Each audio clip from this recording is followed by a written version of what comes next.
एक ऐसा शख्स जिसे कोई नहीं जानता था, लेकिन धीरे धीरे वो उठकर एक चुनौती बन जाता है। Prime Minister Modi is the boss. भले ही उसके पास डिग्री हो या ना हो, जीनियस तो कहलाता है।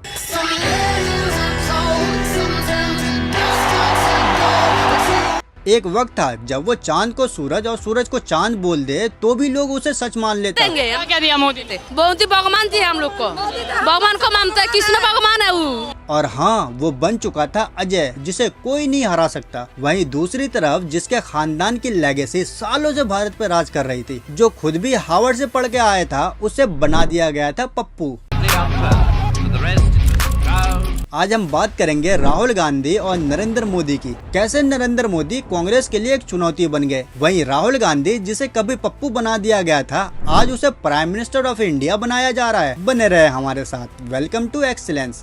इसकी शुरुआत होती है सन 2002 से, जब नरेंद्र मोदी गुजरात के चीफ मिनिस्टर हुआ करते थे। उन्हीं के कार्यकाल में गोधरा कांड हुआ। उसके बाद से ही नरेंद्र मोदी पॉपुलर होते गए हिंदू हृदय सम्राट के तौर पे। बट दुनिया भर की एजेंसी और भारतीय मानवाधिकार से जुड़े लोगों ने इसके लिए नरेंद्र मोदी को ही जिम्मेदार ठहराया। और तो और अमेरिका ने तो नरेंद्र मोदी को वीजा देने से भी मना कर दिया था। तो उसके बाद से नरेंद्र मोदी अपने इमेज को बदलने की कोशिश करते हैं और गुजरात के डेवलपमेंट पे जोर देने लगते हैं, जिसका उन्हें फायदा भी होता है। और वो बैक टू बैक 3 बार गुजरात का मुख्यमंत्री बनाए जाते हैं। फिर साल आता है 2014 का, जब बीजेपी नरेंद्र मोदी को पीएम कैंडिडेट अनाउंस कर देते हैं। तो उस समय भारत में सोशल मीडिया का दौर चरम पे था। यूट्यूब, फेसबुक, इंस्टाग्राम पर लोग बाग ज्यादा ही वक्त बिता रहे थे, जिसका नरेंद्र मोदी भरपूर फायदा उठाते हैं। उनका IT सेल नरेंद्र मोदी के हर भाषणों को गाँव-गाँव तक पहुँचाने में अहम रोल प्ले करते हैं। और वहीं नरेंद्र मोदी भी अपने दमदार और लुभावने भाषणों से लोगों को आकर्षित करते हैं।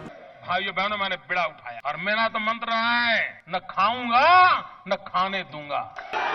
अच्छे दिन। तो वही मीडिया भी चाय वाला वर्सेस शहजादा करने में कोई कसर नहीं छोड़ता, जिससे अच्छे दिन आने वाले हैं जैसे नारों को और बल मिलता है। वहीं 15-15 लाख वाले जुमले, राष्ट्रवाद और प्लस पाकिस्तान का तड़का लोगों को और एक्साइटेड कर देता था, जिससे बीजेपी न सिर्फ जीती बल्कि इतिहास की सबसे बड़ी जीत हासिल करते हुए 282 सीटों के साथ फुल बहुमत से नरेंद्र मोदी प्राइम मिनिस्टर बन जाते हैं। उसके बाद तो सोशल मीडिया हो या इलेक्ट्रॉनिक मीडिया, हर जगह बस राहुल गांधी की तो कहीं कोई बात ही नहीं करता, चाहे अचानक से किए गए नोटबंदी हो या बेतुके ढंग से लगाए गए GST।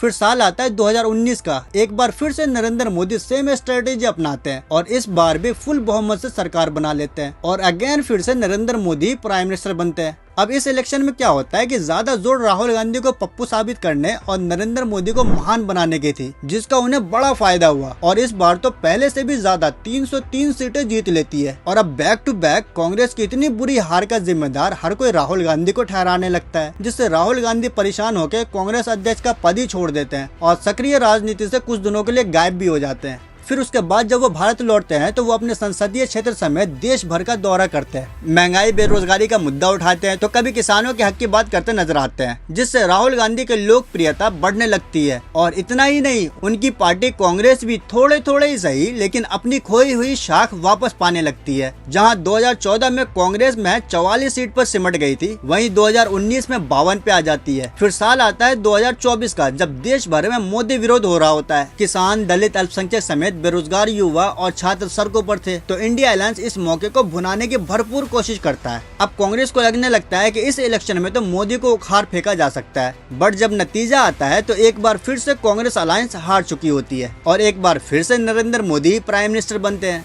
लेकिन इस बार बीजेपी अकेले अपने दम पर नहीं, बल्कि नीतीश कुमार और चंद्रबाबू नायडू के सपोर्ट से पीएम बनते हैं। अब देखो, राहुल गांधी जिसे एक समय पप्पू कहकर चिढ़ाया जाता था, और तो और सबने उन्हें ही कांग्रेस की इस दुर्दशा का जिम्मेदार भी ठहराया था, जैसे इसी ने ही कांग्रेस को 44 सीट पर लाके गिरा दिया हो। अब उसी पप्पू की बदौलत कांग्रेस 44 से 55 पे आती है और 55 से 99 तक पहुंच जाती है। और जिसे कभी अजय बोला गया था, जिसके वाराणसी सीट के जीत का मार्जिन कभी 4,70,000 से ज्यादा हुआ करता था, वो अब सिर्फ 1.5 लाख पे आ गया। अब 2024 में जो ये सब कुछ घटनाक्रम हुआ, उसको देखते हुए राहुल गांधी क्या करते हैं कि वो अपनी पार्टी की समीक्षा करते हैं। तो उनको इनपुट मिलता है कि हम तो 100% जीत रहे थे, बट पता नहीं कैसे हम हार गए। तो राहुल गांधी क्या करता है कि वो अपने 1-2 सीटों का गहन इन्वेस्टिगेशन करते हैं और महीनों तक एविडेंस कलेक्ट करने के बाद वो सारे राज खुलकर सामने आ जाता है, जो कांग्रेस के हार की वजह बनता है। अब कांग्रेस पार्टी और राहुल गांधी को सब कुछ समझ आ जाता है कि उनकी पार्टी हार नहीं रही है बल्कि हराया जा रहा है। उसके बाद राहुल गांधी सारे एविडेंस इकट्ठा करके मीडिया बुलाते हैं और सब कुछ क्रिस्टल क्लियर करके दुनिया के सामने रख देते हैं। अब मैं आपको 5 उदाहरण देता हूँ। ये देखिए गुरकीरत सिंह डांग, इसका नाम 4 अलग अलग बूथों पे आता है। एक और उदाहरण विशाल सिंह, वाराणसी में वोटर लिस्ट में नाम है और बेंगलोर में 2 बार वोटर लिस्ट में नाम आता है। एक और उदाहरण देखिए, हाउस नंबर 0।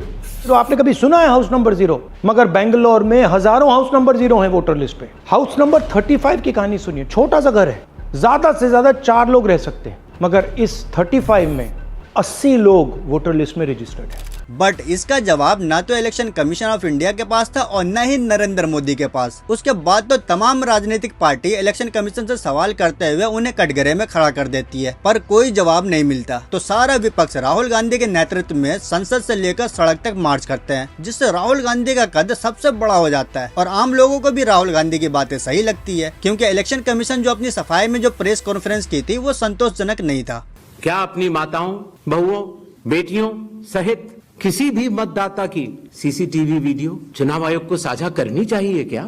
उसी को लेकर राहुल गांधी देश भर में घूम घूम कर लोगों को बता रहे हैं कि आपका वोट चोरी किया जा रहा है। वहीं उधर कुछ लोग महंगाई, बेरोजगारी, किसानों की समस्या, आसाम मणिपुर में हिंसा और बाढ़ से बेहाल पंजाब की खैर खबर न लेने पर मोदी गवर्नमेंट का विरोध कर रहे हैं। वहीं मोदी गवर्नमेंट की फ्लॉप फॉरेन पॉलिसी की वजह से भारत दुनिया में आइसोलेटेड हो रहा है और जिस ट्रम्प को मोदी जी ने अपना जिगरी दोस्त कहा था, उसी ने टैरिफ लगाकर भारत की कमर तोड़ दी। अब तो ईरान के चाबहार में भी भारत पे सैंक्शन लगा दिया। अब वहीं सऊदी अरब भी पाकिस्तान से MOU साइन कर चुका है। इस MOU का मतलब है कि पाकिस्तान पे हमला यानी सऊदी अरब पे हमला माना जाएगा। बांग्लादेश पहले ही हमारे हाथों से निकल चुका है। चाइना हमारा सबसे बड़ा दुश्मन है ही। अब तो नेपाल जैसी कंट्री में भी भारत का विरोध हो रहा है। तो क्या इसका खामियाजा नरेंद्र मोदी को उठाना पड़ सकता है या फिर कुछ बड़ा होने वाला है? वहीं कुछ लीडर्स तो खुले मन से राहुल गांधी को नेक्स्ट PM बनाने की बात कर रहे हैं और कुछ का कहना है कि बहुत जल्द नरेंद्र मोदी की ये सरकार गिरने वाली है और कईयों का तो कहना है कि बिहार इलेक्शन के बाद ही राहुल गांधी प्राइम मिनिस्टर बन सकते हैं। दोस्तों, यही है राजनीति की विडम्बना। कभी किसी को कमतर नहीं आंकना चाहिए और न ही कभी कोई अजय रह सकता है। अब सवाल आपसे, आपको क्या लगता है राहुल गांधी प्राइम मिनिस्टर बन सकते हैं? कमेंट्स में बताएं। वीडियो इन्फॉर्मेटिव लगी हो तो लाइक करें, नेक्स्ट एपिसोड के लिए सब्सक्राइब करें।